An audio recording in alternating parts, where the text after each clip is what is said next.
You're listening to the Archaeology Podcast Network. Hello and welcome to the Archaeotech Podcast, episode 172. I'm your host, Chris Webster, with my co-host, Paul Zimmerman. Today we talk to Dr. Cora Woolsey, the founder of Archaeosoft and creator of the field data collection application, Stratum. Let's get to it. All right, welcome from the high desert of, well, not so high as Reno, but the desert of Quartzsite, Arizona. Paul, how's it going? It's going okay. I've been really busy the last week or so helping a friend with a non-archaeological project. But this friend reached out to me because he's an archaeologist himself, and we'd worked on projects together since 1994. And the stuff that I'm doing now is a lot of GIS and a lot of computer stuff. And, it ticks all the boxes of things I've been doing forever. So I'm keeping busy with that. How's Arizona treating you? Not too bad. We came out here for an RVing event in Lake Havasu City a couple weeks ago, and then a lot of people were coming down to Quartzsite because there's a big RV show down here. There's probably thousands of RVs out here in the desert. It's kind of thinned out now, but a lot of people down here just to go to the show, and it's kind of their annual, get together kind of thing. And we'd never been here, and we're fully self-contained in our RV, so we figured let's go down and stretch the legs on the solar and the other tanks and stuff a bit more and see how it goes. So yeah, so here we are, and we're going to be here for a little while longer, so it's all fun. Awesome. And I will give an update, hopefully in like a month or so, for those of you that are also digital nomads or remote workers or whatever you're doing.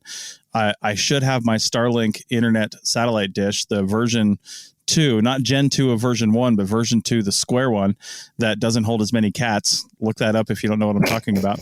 And apparently the dishes are self-heated and the cats have been sitting on them. So there you go, in the winter. But anyway, I'm getting the square one. That's the new generation. Pulls less power if you're on solar like we are, which is nice, and has a smaller footprint and a smaller dish. So all that is really cool. But I should get that mid-February 2022 as you're listening to this in real time and have a little bit of a digital nomad report on that. So where are you going to keep the cats?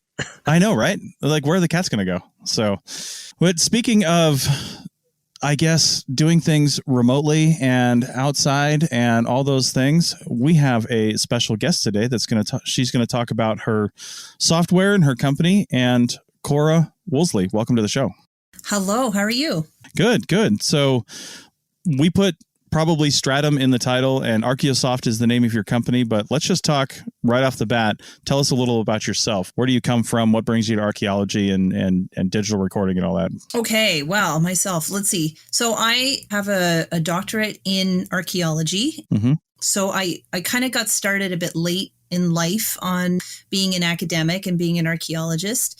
Mm-hmm. And so because of that, I had a whole bunch of stuff that kind of happened earlier. And it was hard for me not to bring all that into archaeology. So when I started doing archaeology, I kept kind of seeing these places where we could improve efficiencies, kind of bring in other methodologies, just make it a little bit more rounded and solve problems. And so that's caused me a little bit of trouble in my archaeological career because sometimes people don't really want to bring in other disciplines or other methodologies.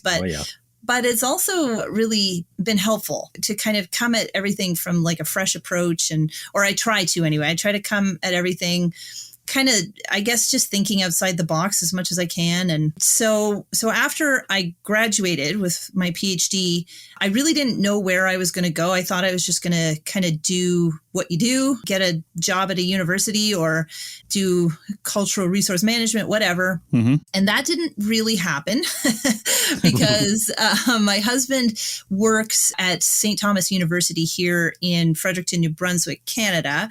And I mean, this is a common problem for academic couples. Like, we couldn't really go anywhere because, of course, getting a job like that's sort of like winning the lottery. So so I had to kind of scramble to find something here in Fredericton. And it's a small town. There just isn't a lot going on for archaeology. So I basically applied for the one professor job that came up and didn't get it. So I started taking on these postdocs that people were they just needed general researchers. And I started just like pulling in all of this new kind of methodologies. And like, I was working on digital technologies in the health sector and other places. And I just got this idea that we could take all of this and just kind of wholesale apply it to archaeology. So I got this postdoc 2 years ago to work specifically on that in the computer science faculty at the University of New Brunswick. And it's been really great. So I've had a chance to just really develop this idea and make a company. So it's been fantastic. Nice. Okay, great. Well, let's talk about that company a little bit, Archaeosoft, and then we'll get into the software. When did you start Archaeosoft? And I guess if you were to tell us your mission statement and vision for this company, what is it? Okay, so I started Archaeosoft last year in June. I believe it was created. Oh no, it was a little earlier than that. I had gone through an accelerator, which was a real trip. Yeah, I'd never been through one before, and I had to cram a lot of stuff into my poor overworked brain really fast. Yeah. But as part of that, I created a company, and so that was pretty great. And it, like, the company was created to basically get this software developed that I wanted to develop for archaeologists in the field. And I'd done a ton of research on whether this was something people wanted. And turns out this was basically like a unicorn. Like, this is what they call it in the startup world, where basically everyone is crying out for something and they're already trying to implement it, but it's not working super well. And so if you bring along the right product, there's a high uptake, or hopefully there's a high uptake. So I was really encouraged by a lot of people to like get this company started right now, get development started right now. So we started the company to develop that software. Of course, I'll never be happy with just one project. So eventually it'll probably go elsewhere. But for now, that's what it is. That's what we do. We develop a product called Stratum. Okay. Awesome. All right. Well, let's talk about Stratum, because I'm pretty excited to talk about this. We've looked at your website, and I've been in the, I guess, getting archaeologists to go digital space for probably 10 years now in various capacities with various companies, including my own and other people's. And it's definitely an uphill battle. So I'm interested in, well, we're going to talk about Stratum over the course of this podcast, but one of the things I want to talk to you about first is you did user, I guess, questionnaires, right? You talk to people who, not user, but people who could be users of this software, and ask them, as you said, like, what is, is this a space that's needed? I'm curious as to why they said yes, only because there seems to be other things on the market, even from some of the commonly available stuff like Esri's Collector and things like that, which I definitely have a lot of opinions on. But what were some of the things that the feedback that you got where people said, yeah, what's available now is not working, so we need this? That's what I'm curious about. Yeah. Okay. So that was a really interesting experience. And I think I went into it kind of like assuming like what you were just saying, that people are already using stuff and they're just not going to, like, we would be kind of adding something else to an existing market. But what I found, and this really blew my mind, was that people are using other things. Like they're using Esri Collector and Survey 123, and Avenza is like a huge one. Yeah, but the issues that people are having, so those softwares work really well, and you could never really compete with them because they have such a huge suite of things that kind of go along with them. But what I found people were experiencing was that on the back end, there's just a ton of work you still have to do. And like there's never a state, it seems like, where these softwares really meet the specific requirements of archaeologists. So, like, for instance, I heard that people loved that they could customize Survey 123. So they put a lot of work into customizing it, and that was great. They were able to sort of capture the fields that they wanted to capture, but then they'd still have to like organize all that data when they would get back to the office. And so you'd still have this situation where you'd get back to your hotel hotel room or whatever, and you'd be spending until 9 or 10 at night organizing the data that you got. And this is the place where archaeologists are just hurting, because it was okay when our field seasons were from like May to October, but that's just not the way it is anymore. And, you know, like the two partners who have come on as investors and partners in the company, like they have 12-month field seasons now. Yeah. And they don't have time to be organizing this. They don't have like a season where they just, you know, put in huge long hours, and then, you know, when they're done, they get lots of time to spend with their families or whatever. And that kind of makes it worth it for them. It's just not like that anymore. So what archaeologists really are hurting for is a software that kind of gets at what our specific requirements are. And those are like reporting, specifically they're reporting, and they're mapping and putting out the right kind of map. So, you know, it's awesome having the ability to customize, but you know, we have specific map types that we need over and over and over again. And then, so having that, and then on the other side of it, going back to the office and being able to just have that output that works for what we're trying to do. So like a huge thing that I wanted to put into this was automatically generated reports. Ooh. So you have your artifact catalog just ready to go.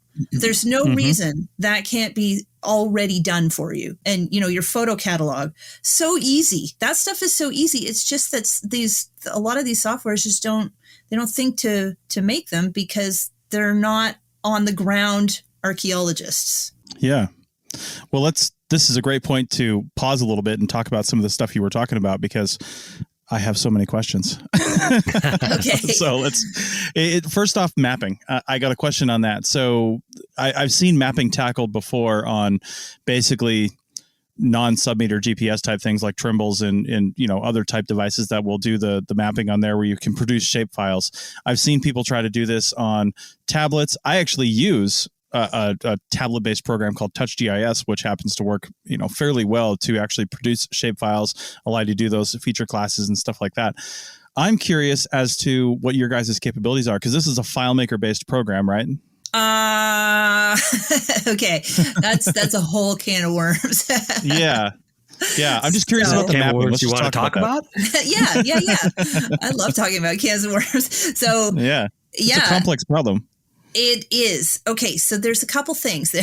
So first of all, FileMaker cannot handle that. So we're basically using FileMaker right now just as a database. So not as an interface. Now, the mapping part is tough. So we struggled with it for quite a long time. The online, like if we were going to do online mapping, that's not as hard, because there's all kinds of tools that already exist. You can just integrate them pretty easily. But it's the online part that's hard. So I don't know what it's like where you are, but here, like there are whole swaths of our province that aren't covered by anything. And so like, you know, I've made the mistake before of having all of the data I was going to need on a cell phone, and then getting somewhere and being like, oh my God, I don't even know where the project is, because I can't, so having to like drive 100 miles to where there was cell phone coverage just to retrieve the damn numbers that I could put in my GPS. Yep. So offline is super duper important. Yeah. And so just to start from there, and then we want to make use of kind of what's out there, but we don't want to be nuts about it. Like we don't want to have a software that's going to overload anybody's devices, and it needs to kind of be integrated into all these other things. And that's an issue. It turns out that's an issue. So if you just have something like Avenza, well, you know, that does one thing. That program does one thing really, really well. But if you try and take that and integrate it into a bunch of other things, you're going to run into problems. So like we would like to do something like what Avenza does, but we're not going to pretend to be Avenza. Like we can't do that as well. So finding where that line is so that our software doesn't get too big. And this is kind of an exploration, can we say, about what we can get away with. A lot's going to get revealed, I think, in the field testing phase, which is coming up. So, So I don't know if that answered exactly what you were asking, but. No, it's getting there. It's definitely getting there. Mapping's a whole thing. It really is. Yeah. Yeah. And here's the other thing is that like there are going to be people who want GIS like ArcGIS capability. And that's cool. We can't replace ArcGIS. That's an amazing software that everyone who wants it and needs it should have access to.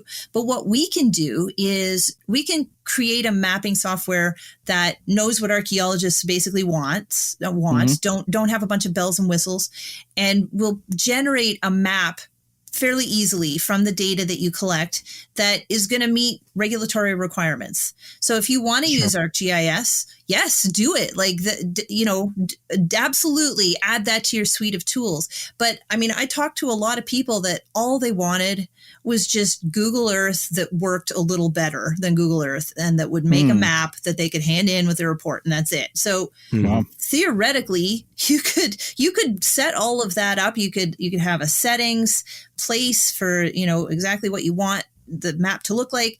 And then kind of it just puts out an image. You're done. You don't have to go to ArcGIS if you don't have time or whatever. All right. Well, that is a great place to take a break. We have so many more questions for you. Paul's little digital hand was raising just before I said this. So, I mean, we are just like chomping at the bit because we love talking about this stuff. Not that we want to grill you. We just love talking about this stuff.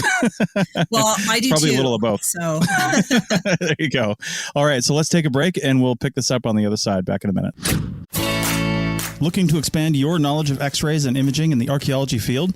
Then check out An Introduction to Paleoradiography, a short online course offering professional training for archaeologists and affiliated disciplines. Created by archaeologist, radiographer, and lecturer James Elliott, the content of this course is based upon his research and teaching experience in higher education. It is approved by the Register of Professional Archaeologists and the Chartered Institute for Archaeologists as 4 hours of training. So don't miss out on this exciting opportunity for professional and personal development. For more information on pricing and course structure, visit paleoimaging.com. That's PALEO imaging.com, and check out the link in the show notes. Hi, welcome back to the Architect Podcast, episode 172. Today we're talking to Cora Woolsey about her company, Archeosoft, and her product, her software, Stratum. And Cora, as you were explaining what the problems you were trying to solve with the software, it dawned on me, I wasn't entirely clear. Maybe you could explain this for me and our listeners. Who is intended to use the software? Is it going to be something that you want in the hands of every field tech? Is it it's supposed to be in the hands of project managers? How is this supposed to be used actually in the field? Yeah, that's an awesome question. So, I mean, originally I thought, this will be something everybody can use and, we'll design it for every user in mind. So doing that customer discovery that I had done, so like talking to people about what they needed, I quickly realized there was a difference between field techs and project managers, for instance, and that they were going to need really different things. So I'd like to have a version for everybody, but this is really geared towards project managers and people who are, I guess, in like supervising projects. So not just project managers, but people who are authorized to take the notes and authorized to change notes that someone else has taken, that kind of thing. But I wanted to just mention that one thing that customer discovery revealed was that field techs are a dramatically underutilized source of note taking. So now there's a reason why we don't always give field techs the chance to take notes. We need specific information, and we need to take really good notes that are scientifically valid and so on. And so if we kind of just give it to somebody who doesn't necessarily have that basis yet, that's just not doing the best archaeology. But field techs can take notes. They can be given tasks to kind of, write down and, keep track of without having to take all the notes. So one thing that I was really hoping to do, so big part of this software is that you have a project that you create or whatever. Others can link to your project. So you have like your project manager and then your supervisors, and they all have access. They're all taking their own data on whatever. And then you can have, this is my vision for it anyway, it's not developed yet, but you can have field techs that can also link to projects, and you can select what kinds of data they can take. So for instance, if you want them to record levels, depths, but you don't necessarily want them describing the stratigraphy itself. Well, that's a task that you take off your own roster. So that kind of thing can dramatically reduce the amount of work that supervisors have to do. And one thing that I've seen this myself, and I talk to people who experience this kind of all the time, is that you often have one person who's supposed to take notes for a whole site. And you'll have your crew just kind of sitting around waiting for you to finish up sometimes. And that's not cool. Those field techs can be helping you with that process. Something like depths is labor intensive. Like if you take depths on, 100 test pits in a day, that's pretty labor intensive. So if you can hand that off to somebody who can at the same time be learning as they're using the software, that's a win-win. Nice. Yeah, no, absolutely. Certainly agree with that if we're using these tools to be more efficient in the field and to be better recorders of this inherently destructive process, it makes sense to mete out tasks to the various individuals in the most efficient manner, so you can get that data recorded as properly and as intensely as adequate as you can. I have a follow-up question. Maybe, I don't know if you've tackled this yet, but especially if you start handing out reduced task sets on your tablets that go to the field techs, you then have an issue of syncing all that data together. Have you started to attack the problem of syncing data into a common database? Well, only conceptually. So there is a database that everyone works on. Mm-hmm. And that one is really a development problem and trying to just work out the logistics and make the data go in the right place. And that's not really my specialty. My specialty is designing the database and, figuring out what needs to be automated and stuff. So, but yeah, that's that has to happen. You can't have and this is another problem with things like Collector and Survey 123, is that you often find these syncing problems. So absolutely that needs to be fixed. If we can't fix it, then we should just scrap our software, because that's the whole point, is to sync that stuff. So yeah, it may come to that. We'll see. Well, you actually raise another issue there too, that you're doing one part of the development. Who all do you have involved in this, and how are the tasks broken up between, front end development, database development, overall product strategy, and so on? Well, I have an amazing team. So I was very lucky to find a developer who's just really great at problem solving. So his name is Jeff Mundy, and he's also at the University of New Brunswick. His specialty is gaming and basically gaming everything. So he's done a whole bunch of things like creating kind of scenarios that are basically games, but so people can train within those scenarios. So he created one for nurses, I think, who are in training. His whole thing is these 3D worlds, virtual reality, all this stuff.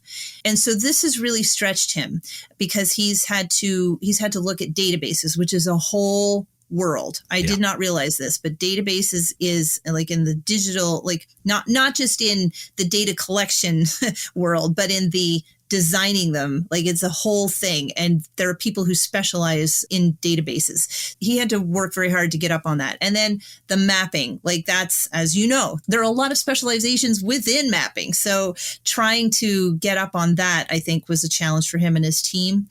And then all this other stuff where we had to really sort through, I have this idea about how the data should be collected. And I made a prototype in FileMaker Pro to kind of show how that was supposed to happen. But it turns out that doesn't translate super easily to the world of development. So having to kind of figure out all that has been a real challenge for Jeff. But he's incredibly versatile, and he's really good he teaches at UNB, so he's able to kind of snag promising students and bring them in. And so he's been able to bring in the kind of expertise that we need to make it happen. But not going to lie, there were some hiccups. So just getting the mapping up and running took a while. I can imagine. Yeah. Yeah. Speaking of some of the other things you guys are doing, in the first segment, you mentioned wanting to have And I think terminology is a little different up there, but we'll just talk about this. But sure, you mentioned wanting to have like export reports, basically, of some sort. Like you have artifact tables, you want to be able to just produce that in a usable format. Well, in my experience with working with different clients that have different expectations, when you try to make you try to dictate and say, okay, when you collect this, we're going to export it this way. It seems like 9 times out of 10, each client is going to be like, yeah, but I want this one little thing to be different. So I'm wondering how you're handling that. Are you coding exports for clients? Are you saying this is how we export? And, when you buy this product, this is what you get, there's nothing wrong with that, because it'd be nice if everybody came to some kind of a standard. Or are you, do you have some sort of engine where they can sort of build their own export? What's your handling of that situation?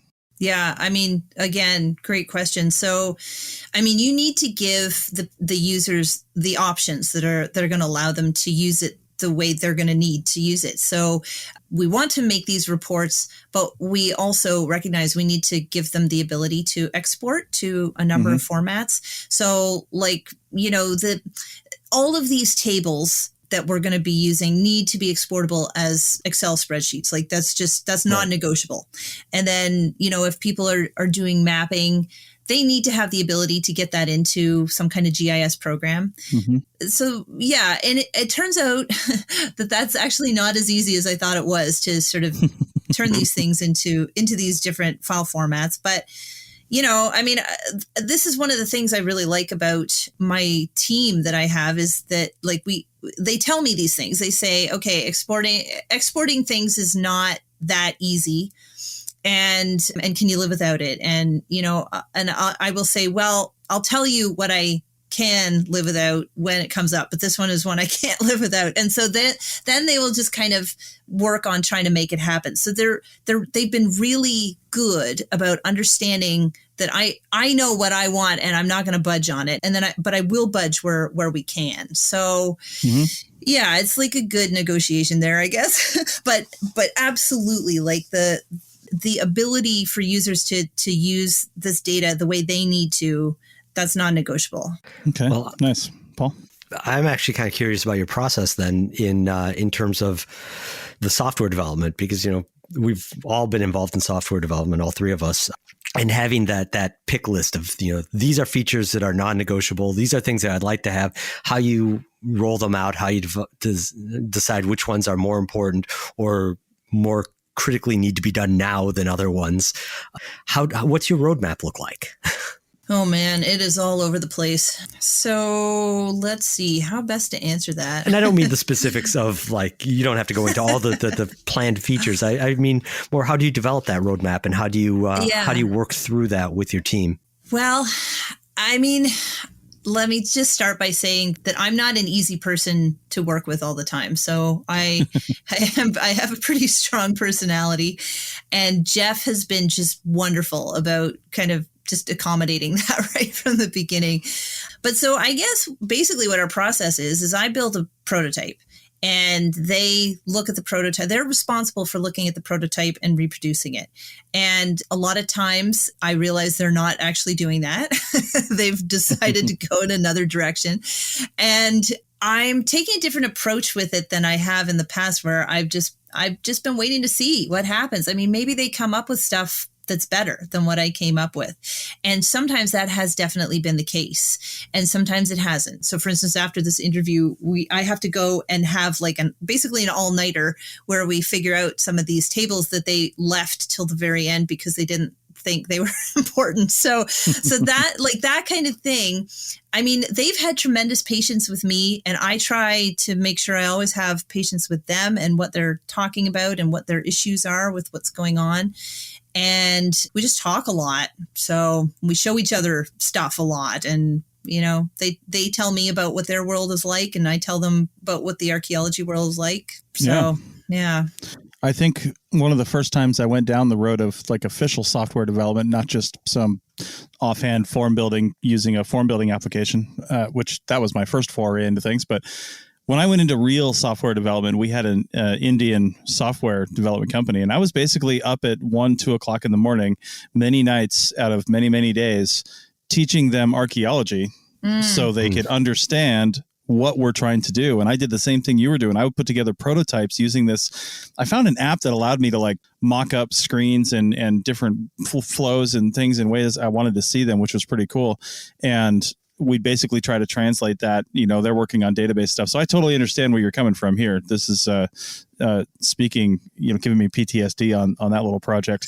But I'm wondering, in the last few minutes of this segment, where do you think you guys are in your development cycle? I know you're using this in the field. I mean, like real data collection coming up here shortly in the summertime. But where are you in your development process, would you say? Like if version 1 was, we're selling this to people and they're using it out in the field, would you say you're a 0.5, 0.6, 0.4? I'm curious as to where you think you are in that. Okay, so I'm terrible with tech release terminology, so I'm going to steer clear of that. But yeah. Okay, so here's where we are. We have developed a prototype, but the prototype is kind of an ongoing work of art. Let's just say, as prototypes are. Yeah. And so we are about to finish our quote unquote field ready version. So that means that somebody could conceivably put it on a tablet and take it into the field and conceivably collect data.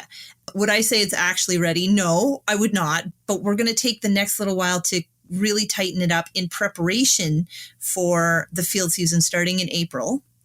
And so at that point, real archaeologists are going to take this thing and collect real data, and they're going to expect real, results. Nice. And I'm really afraid of this. Just full disclosure, I'm dreading this. So because oh my gosh, the last thing I want to do is impact anyone's project with my terrible software. It's not going to be terrible though. It's going to be great. So they take it out in the field. They get heavily supported because it's definitely going to have issues. And we update it kind of in real time because, we have to offer that kind of support to archaeologists because it's just, you can't just not collect the data. And after this, so this should last, this field testing should last for 4 months, I'm going to say. And at the end of it, we're going to have a ton of data. We're going to analyze it. And we're going to change what we need to change and update it, get a really amazing graphic designer to come in and fancy it up. And then we're on to the commercial version. So we are ready to have early adopters, I'm going to say as early as July, but that's going to be a little bit inconvenient for a lot of people because they're going to want it from the beginning of their field season. But we may be looking for early adopters, but then that commercial version we're expecting will be ready for the field season in 2023. Okay. Well, we're going to close out this segment, but I'll just tell you one thing that I heard time and time again when I had an office in Reno, Nevada in a co-working facility. Most of the people there, I was like the only archaeologist as they would expect, but most of the people there were, remote working software developers or working on their own projects in various ways. And there was always a mantra that said, if you wait until your version 1 is ready to release it, then you waited too long. So, because it's never ready. So, gosh, you know what? Right. I just got this lecture from my developer today. Awesome. Yeah. And he's experienced. Yeah. He seems to know what he's talking about. That's right. That's right. All right. Well, on that note, let's take a break and we'll come back and wrap up this discussion about Archaeosoft and Stratum with Cora Woolsey. Back in a minute. Welcome back to the Archaeotech Podcast, episode 172. And we are talking with Cora Woolsey of Archaeosoft about her product Stratum, a field data recording software. And speaking of the field aspect of that, you've mentioned going into some field trials here in April. How did you... Well, to be blunt about it, how did you find guinea pigs for this software? Was that a challenge? Did you get some pushback on that, or were people jumping at the chance to try something new? I mean, says no archaeologist ever, but I'm curious. Well, okay, I'm super lucky because some of the people who have been interested in this, like from before it was even a project have been really supportive. They're archaeologists. They're pretty big firms here in New Brunswick and Nova Scotia, and they have signed up. So they're going to be testing this thing. So one of those companies is Boreas Heritage in Nova Scotia, and they're a partner in the development. So they contributed some capital, and they've been really supportive through this whole project. And so they have a crew. I'm not exactly sure how big it is, but at least 10 people, and probably sometimes at least as big as 20. So that's going to be amazing. And they're one of these companies that works from, probably January to December. So April is when they're really going to kick off. And then the other partner / investor / archaeologist is Culber. So Culber Consulting is probably they are the biggest archaeology consulting firm here in New Brunswick. And they sometimes have crews as big as 20 people as well. So we're going to have a good little kind of group giving us test data. And they're just super excited to have it. And I'm telling you, I have warned them. I have told them there are going to be growing pains. Some of those growing pains may feel more like broken bones. But they are gung-ho. So that's really exciting. And then the third partner that we have in this is the province of New Brunswick. So they have an archaeology branch, and they have a crew of all First Nations people, Indigenous people, and they have a contract with us to get this thing out there and get them using it. And so they have agreed to be our test subjects as well. So yeah, it's going to be amazing. It's also going to be really hectic. Yeah, it sounds like it. Yeah. Yeah. That point of the First Nations field crew is interesting, because I was wondering, do you have any particular outreach in this, reaching out to First Nations, Indigenous shareholders, stakeholders in the archaeology in your design of your software? Yeah. So that is a really big topic and concern at Archaeosoft. So we're all extremely committed to making sure that we don't create a software that reifies harmful archaeological practices. And to me, I see that as a danger with something like this. So technology can be incredibly uplifting, and it can also be incredibly harmful and lock people into harmful ways of doing things. So we're working right now to get as much input from Indigenous groups as we can, but this is a really slow process. And I knew it would be slow because, for one thing, archaeology just isn't the top of most Indigenous groups' list. And for another thing, we, in the software development business, we tend to think we need to move super fast, but that timescale just isn't really practical when you're trying to negotiate, get input, really include people. And so we're definitely finding it challenging, but we remain really committed to it because it has to happen. Yeah. I'm not sure what it's like where you are, but in Canada, this is a huge priority is trying to bring Indigenous voices into various industries. And we've been trying to bring Indigenous voices into archaeology for a while with limited success, I would say. So we do have, a lot of Indigenous archaeologists now, but, oftentimes they end up as professors. So they don't really have an impact on sort of the industrial side of archaeology. We have this crew that operates in New Brunswick that is First Nations, which is really great. I worked with them, and it was quite an experience, very different from the archaeology I'm used to. But the issue there is that they had hoped that these groups would create kind of an environment for Indigenous people to kind of start as techs and gradually build themselves into, archaeologists that could be permitted. But what's really happened is that they have stayed labor, and they never have really moved on to the university setting because of a lot of barriers. And so have they actually brought in Indigenous voices? It's debatable. So we've certainly brought in a lot of Indigenous voices that have been pissed off that they have to work such long hours, that's for sure. But we need people who are changing policy and creating methodologies that we can follow. So trying to bring those voices in, we think we can do with this software if we can create these partnerships. And that's really the crux of it. So that's what we're working on right now. And it is going slow.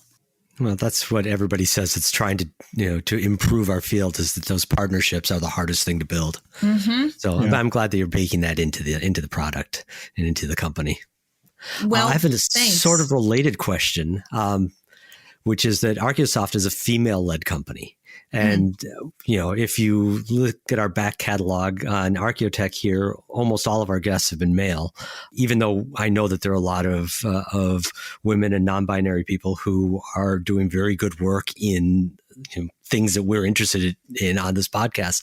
Has being a female-led company pose any particular challenges? Do you feel overlooked, dismissed in any way? Has it been problematic, or has it not been an issue?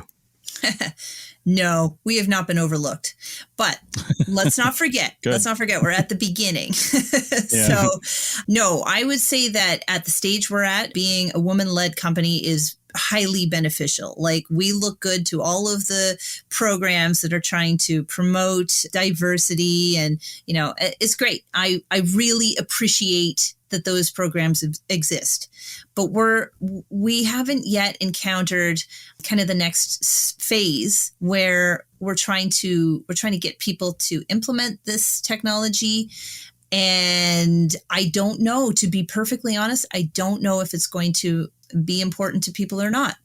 I have certainly found in archaeology, there have been times when being a woman was advantageous, and there were times when it was definitely not. Mm-hmm. And so I don't know. In some ways, where we're at right now, where I'm at, having made space in my life to create this, is very much the result of having been shut out of certain places. And probably not just because I'm a woman, probably also because I have a kind of abrasive personality, but nevertheless. So where this software is right now probably could not have happened without my being a woman, and without my having had some of those experiences that came from being a woman in archaeology. So I know that's a really complicated answer to what you asked. It's a complicated topic. So it is. Yeah. It really is. Sexism is not, it's not like second wave sexism anymore. Like, you can't just qualify it the way you used to be able to. There's a lot of dynamics at play, and I mean, that could be a podcast all on its own. I'm sure you're aware.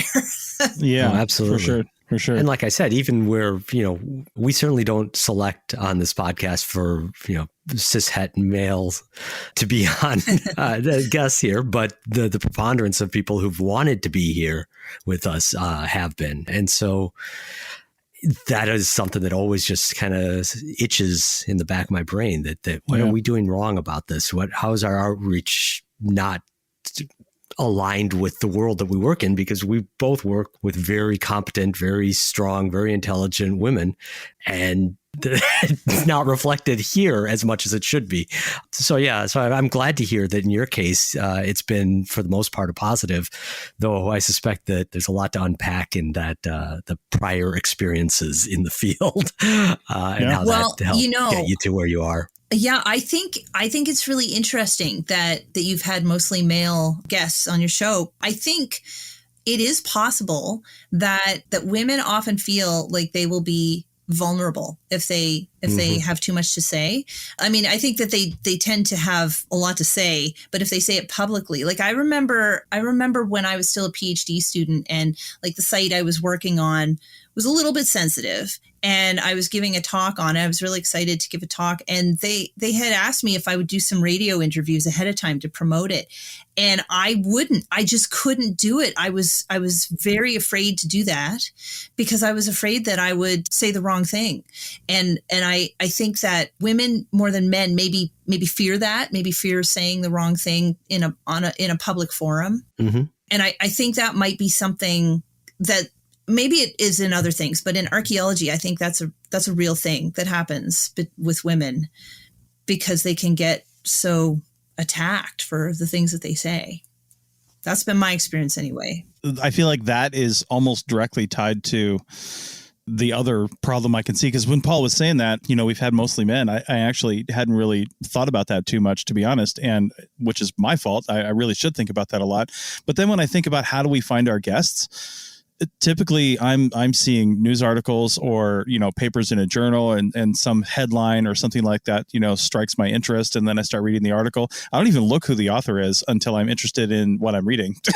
and then I find that, and it seems like, I don't know, just based on the people we've had on here, that 9 times out of 10, it seems like it's a male author that has done that. And that's why we're contacting that person, because we rarely get contacted by people that find us and say, oh yeah, can I come on your podcast? Just because, well, scientists in general aren't that forward with their doing that kind of thing, which is another problem in and of itself. So we're usually reaching out and saying, which is why I appreciate you reaching out back to me and saying, hey, I'm ready to talk about this now. Let's do an interview. That was fantastic. And I love that, forward, I guess, looking and wanting to do this. So. Well, I really appreciate that you let me come on your show. Yeah. And I think that's really interesting. I think you're right that like a lot of times when we're looking for the experts and the people who can talk about a specific thing, often they are males. And I think the reason this is going to maybe sound weird to some people, but I think the reason is that worry about talking and saying the wrong thing starts on at a project level, on a site level. Sure. And sure. Just the dialogue that you have with the people who are there, and how relationships kind of play out. And that's why you don't end up seeing women kind of calling themselves experts in various things. And just as a point of context, during the course of developing this, all 3 of the women who had started Archaeosoft experienced massive problems with male colleagues. And this is we were just like, yep, this is just how it is. And we just had to support each other. And so right from the beginning in Archaeosoft, we knew we had to kind of bake into it how to deal with that kind of thing. And that harassment, inappropriate stuff is just not tolerated. So, yeah. Well, I feel like I should announce a conflict of interest here for me, but I also feel like I need to put you guys together because, I've been consulting for the last 5 years with a company called WildNote, and they did not start out in the archaeology space. They started out more in the biology space. In fact, none of the people that work there, except for me as a consultant and my wife works for customer service, are archaeologists. Like everybody else is either developers or, they work in some other space. And I interviewed the founder there. Her name is Kristen, and it's mostly a women-led company. There's a few male employees, but it's almost all women, and they're in San Luis Obispo, California.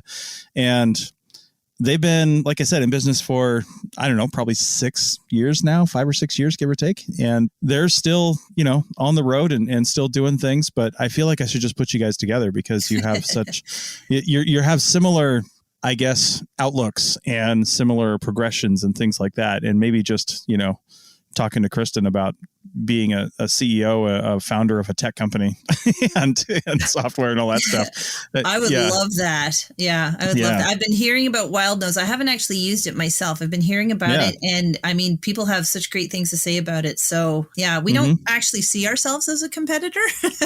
Yeah, you're right. And that's why I was hesitant to almost say that, because in some aspects you're doing similar things, you're targeting similar audience, but in other aspects you're doing it in a different way. So it comes down to something I've always said, because I worked for another competitor before WildNote and helped them develop out some stuff. And I'm like, it doesn't hurt this space to have more options, because different areas around the world, around even our own countries, are going to want to do things a little bit differently and have some, different creative ways of wanting to do stuff. And to be honest, competition just makes better products. So that is right. Common in every industry. The more players you have, the more those players step up their game and just make a better product for the end user. So I'm all for it, having more players in the space, because it just makes the field better and makes our data recording better in the long run. I mean, I agree. I agree with you.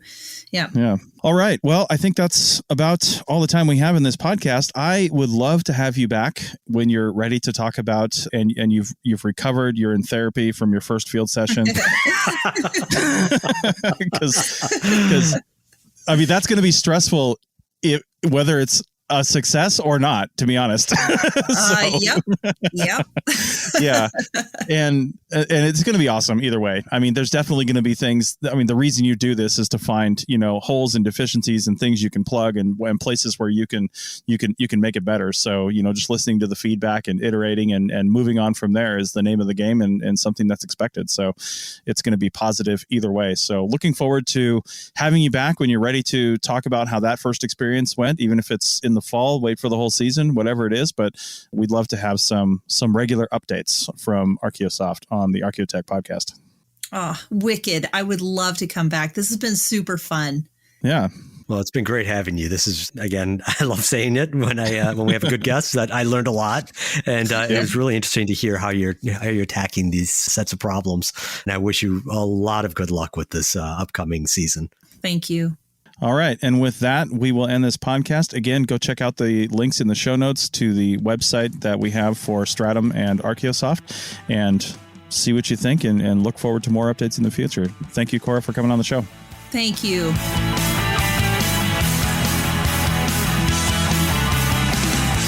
Thanks for listening to the Archaeotech podcast. Links to items mentioned on the show are in the show notes at www.archpodnet.com/archaeotech.